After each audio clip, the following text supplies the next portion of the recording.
Hey all, I hope you guys can see me well. I'm well lit. But anyway, guess what? Miss South Africa won Miss Universe. Don't know if you've heard, but South Africa has been on a winning streak. Okay, South Africa won the World Cup, Rugby World Cup, and South Africa now won Miss Universe. And it's just been like a winning year, except for the political stuff. But overall, South Africa right now it's in great mood, and that's good for the country because people sometimes just need to be uplifted. But anyway, so I don't know if you saw Zozibini. That's her name, by the way. It's not Zozibini, it's Zozibini. Okay, she's Xhosa. I'm in Xhosa, so I feel like I know the girl. In fact, let me tell you a quick story. So her clan names are actually her clan name is Mamdolo, okay, and her mother's name I believe is Mamtlane.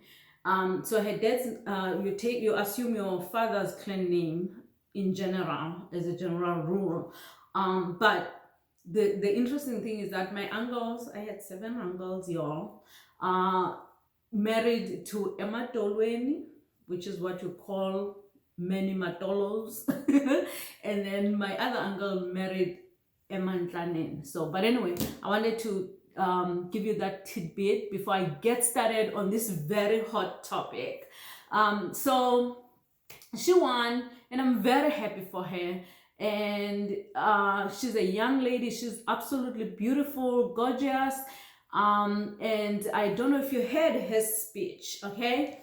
I thought it was interesting because it's basically some of the things that I've talked about in this channel when it came to my DNA results being 100% closer basically, and when it comes to colorism in South Africa and how that played out during apartheid and post-apartheid. But anyway, so for me, when I saw her speech, I was like, okay, it's a good speech, and she's making a great point about, being dark and all. But the one thing that I want you to take away from this video is that if you listen to her speech, she felt like she was representing people who are of a darker hue, which again, that's progress because she's on the dark side of the spectrum. Remember, I talked about this in my video about the color spectrum, African color spectrum,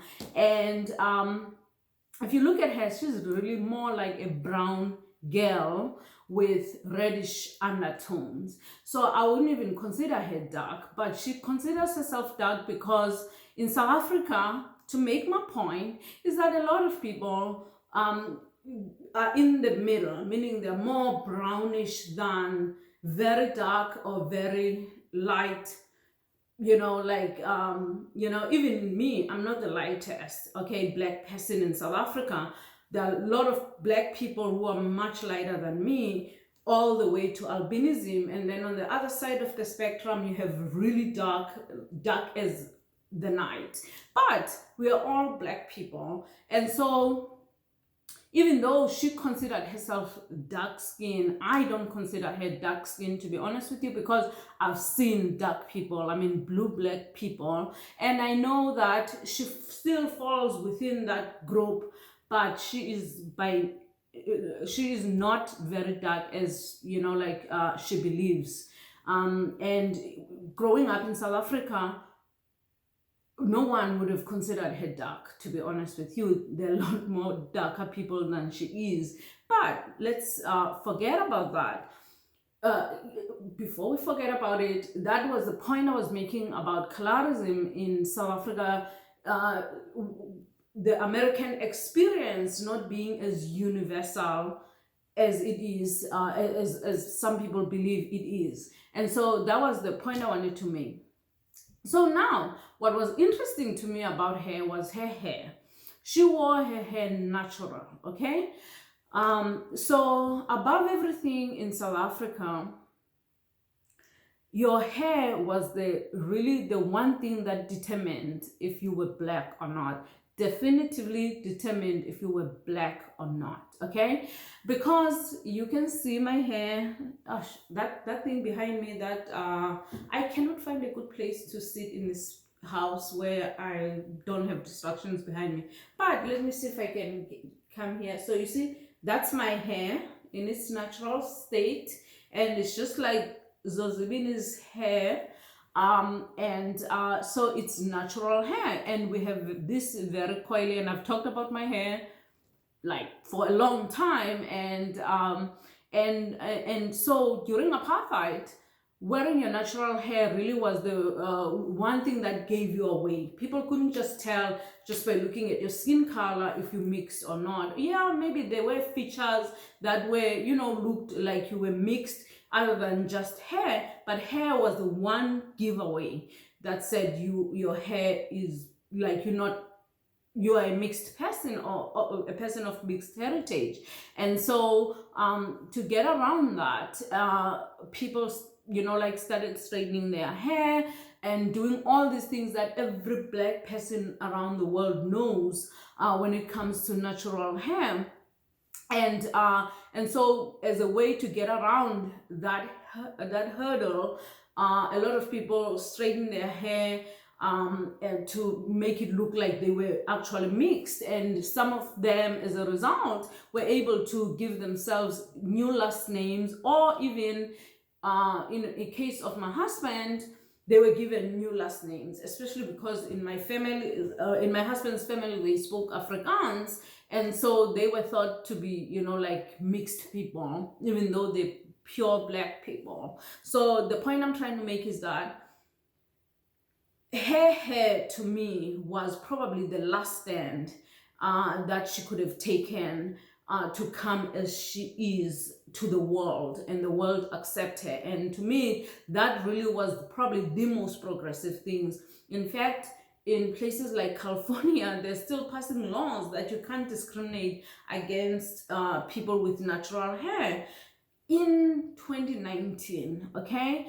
Which proves my point that this probably hair, more than anything, is the biggest issue that a lot of black people are facing. In fact, even in my case, I've questioned my own natural hair, especially when I go to things like interviews and stuff like that. I've always wondered, are people going to discriminate against me based on my hair, or, you know, like, are they going to, do you understand what I'm saying? Those are things that I have to consider that no one else who does not have natural hair or who doesn't have hair like me has to consider. But that's a reality for black people, because a person is going to know, you know, like, you can't fake this hair. I mean, you can buy a wig and look black, but most people don't buy wigs to look like fussy hair. They buy wigs to look like they are either mixed or, you know. So but the point I wanted to make is, ultimately, her hair, more than her skin color, really, to me, is what made this win so so interesting and so special, because it really showed the world that you can be beautiful with the way God made you. If you're a believer, okay, you can be beautiful, and you don't necessarily, I'm not saying that there's anything wrong with wearing a wig. I wear a wig sometimes, but ultimately the reason why, how we got here, is because there was a lot of stigma attached to having black natural hair. I shouldn't say black, I should say foreseen natural hair, because black people can have all sorts of different hair. But if you had hair that looked like mine, nobody doubted what you were. I remember growing up in South Africa, one year, it was like during summer. In fact, I think this is when I was pregnant with Kit.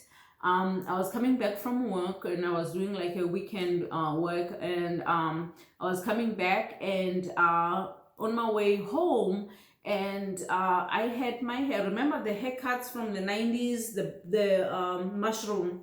I just did my mushroom, and I had my hair straightened and everything. I looked like a colored girl, mixed people in South Africa. And so I'm in the bus, and on my way home, And this lady, so we had just passed a place called Guguletu on my way home, and Guguletu is probably the last stop where mixed people could get off on the bus, from the bus. And so as we were passing, I fell asleep because I was pregnant, was hot, and all of that. And this lady, Xhosa lady, comes to me and she says, she wakes me up, and I'm like, like kind of shocked because she's waking me up. And our stop was like so far that I could, sleep. And so she wakes me up and she says, I think you passed your stop. We are on our way to Kailicha now. And I looked at her like, and I said in Xhosa, I'm going to Kailicha too. And I was just laughing because I was thinking to myself, and she said to me, "Yo, yeah," meaning like, wow, like I can't believe you speak Xhosa. And I said, no, so I got a lot of those things because like when I was young, just like every black kid, I relaxed my hair, and so people always mistaken me for a mixed person.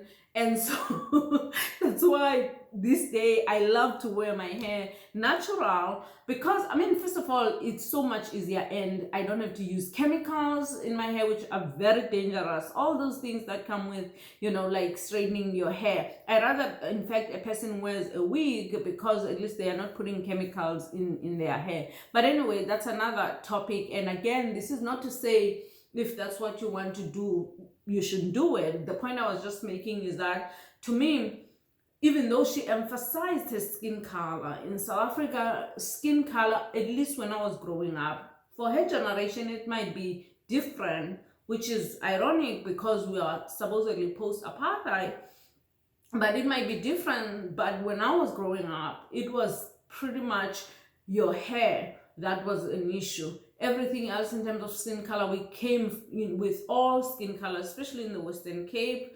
Even in other areas, let's say, that were predominantly black, like the Eastern Cape, you had, like a spectrum of people from medium brown to very dark to very light. So, again, that's the point that I was making earlier, that it's South Africa specifically, colorism didn't play out the way it played out in America until recently, which means that we are behind basically.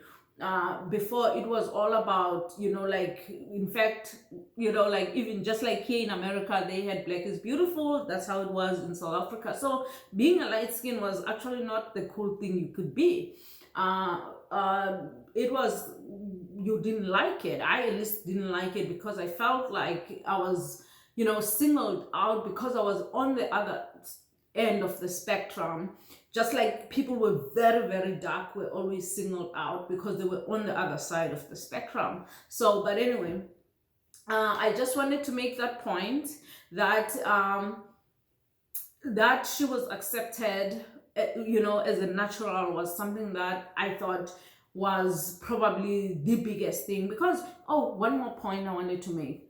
A lot of, if you look today, especially today, and I know it has not always been this way, but a lot of models that are black tend to be dark skinned, and that's a good thing. Like, we should be, every skin tone, if possible, should be represented, and mainly because of the world that we've lived in for the last, like whatever, 400 years, where color was, like the issue that we all faced. I should say racism, but let's just use the word color was the issue that we faced as a people. And I understand how much, like how important it is as an issue, but in South Africa, it played out differently. So I was kind of surprised that she emphasized that.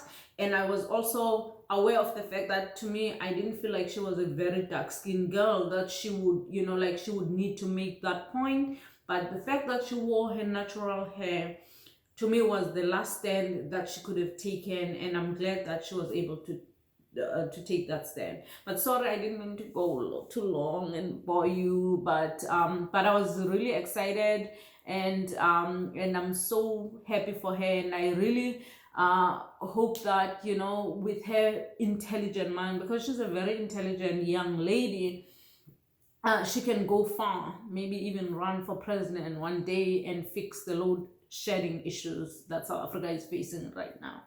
Okay, bye. Talk to you later. Whew, let me stop this video.